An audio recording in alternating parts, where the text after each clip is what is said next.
One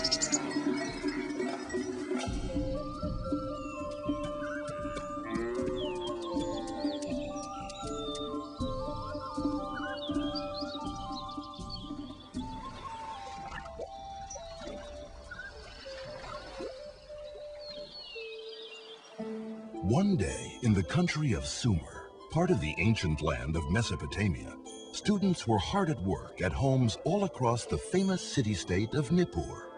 Their teacher had asked them to write a journal about their lives and their country. Nisaba, one of those students, chose to tell how writing developed in her homeland. My grandfather says that in the old days, nobody knew how to write.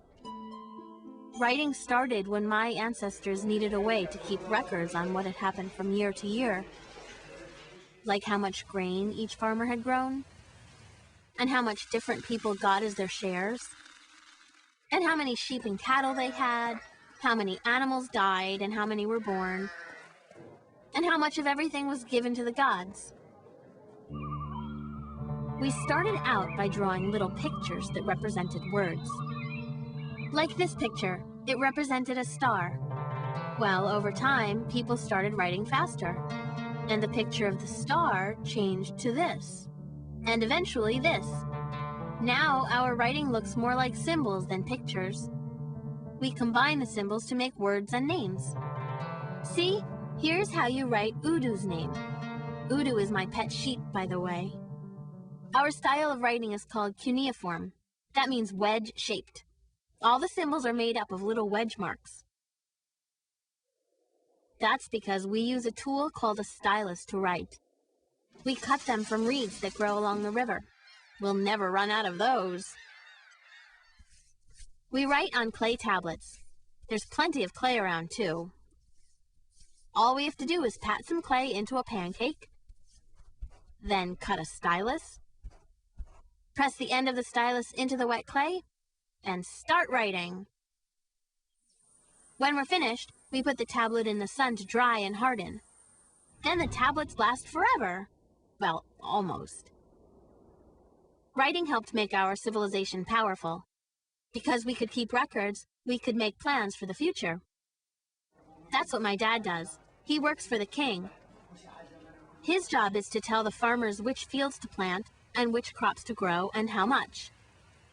So we're always sure that we'll have enough food for all of our people, and enough for the gods, too.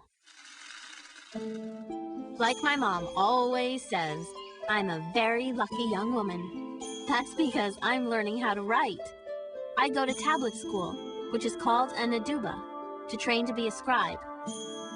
It takes 12 years to learn. Not many kids get to learn how to write, especially girls. Mostly there are boys in my class. We learn our cuneiform characters by writing down proverbs and riddles that the teacher gives us.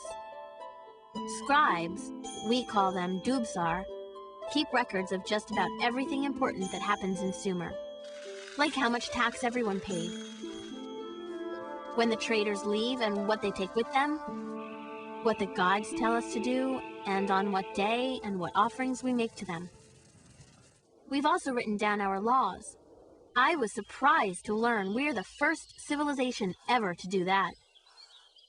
When they're written down, laws can stay the same for longer, and they take on a life of their own in a way.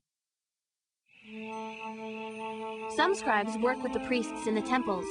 The priests watch the moon and stars every night, and the scribes write down everything they observe. The priests are looking for signs that will help them figure out what the gods have in mind. And also for hints that a flood might be coming, so we can make sure our levees are strong enough to hold back the water. Our priests have gotten very good at figuring out how much time has gone by. So scribes also write down when things happen. That way the priests can look for patterns in the past and try to predict the future. Our civilization couldn't function without scribes. There are too many details for anyone to remember them all. But as long as we can write them down, we don't have to worry about forgetting. Some other things we don't want to forget are our stories and legends. We're the first civilization ever to write our stories down instead of just retelling them to each other.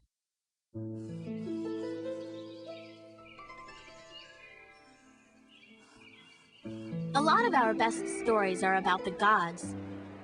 Those stories are called myths. Here in my city-state of Nippur, the patron god is called Enlil. He's the most important god in Sumer. Each city-state has a special god that protects it. Even though we believe the gods made us humans so we could take care of them, there's a story that tells about the time when the gods had second thoughts about having created human beings.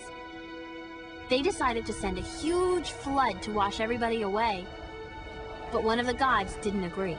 He told a man named Sudra to put his family and all the animals he could find into a boat. It rained and stormed for 7 days. But Sudra was safe in his boat. And that's how humans and animals survived the Great Flood. There's another really famous story. It's one of my favorites. It's a very long story called an epic. It's about a king named Gilgamesh. He's a hero who has a lot of adventures, along with his best friend whose name is Enkidu. Enkidu is a wild man who runs with the animals. But then he meets Gilgamesh, and they really hit it off. One day they were looking for adventure, so they decided to travel west to the mountains, high up into the cedar forest, to bring cedar wood back to the city. Cedar trees are tall and straight, and the wood lasts a long time. It's perfect for building a palace. But there was another reason for going to the cedar forest. A demon lived there. He was a huge, angry demon named Huwawa. Gilgamesh and Enkidu thought they were strong enough to defeat him in battle, and they wanted to try. So the two friends set out. They moved so fast, a trip that should have taken 6 months, they made in just 2 weeks.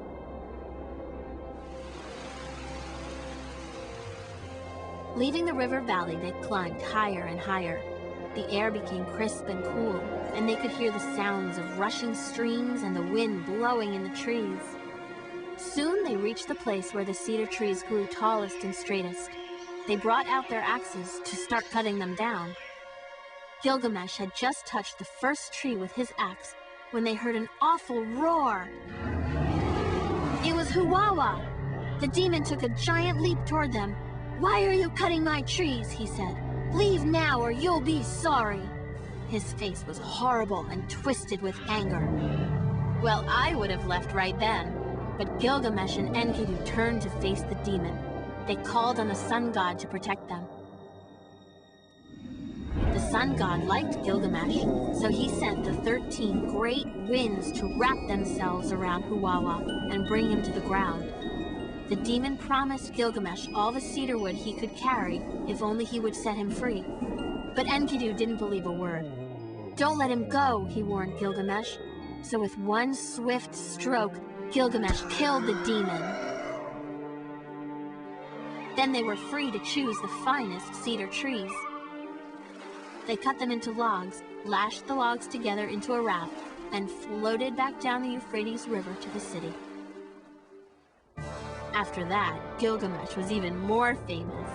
Tales of his deeds even reached the ears of the gods. The goddess Inanna heard about Gilgamesh.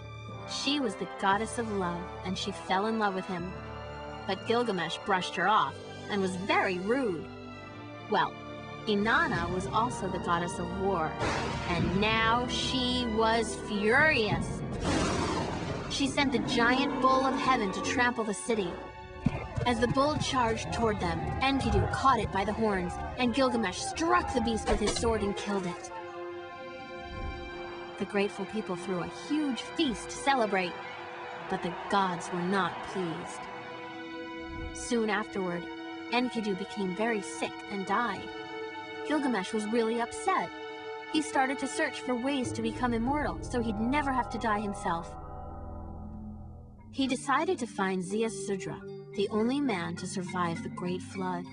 Surely he knew the secret of eternal life. Gilgamesh wandered into the wild lands and eventually came to a door leading into a mountain. It was the entrance to the land of the gods, guarded by fearsome scorpion men, who allowed him to enter the dark tunnel where no human had ever set foot.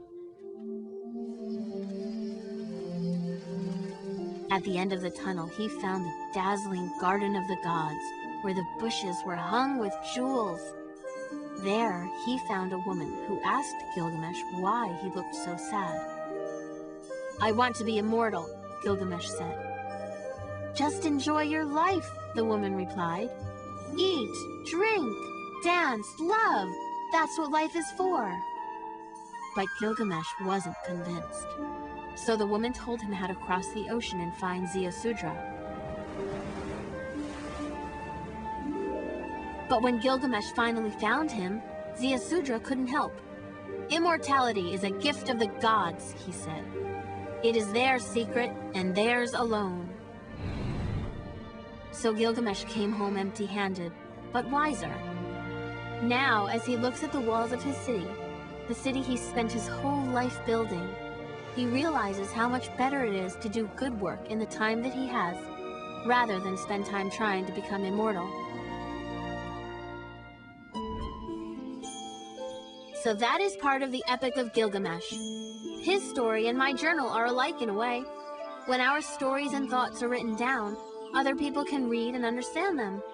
And that's why I think it's so great that we've learned to write, because now our stories and ideas can be remembered forever.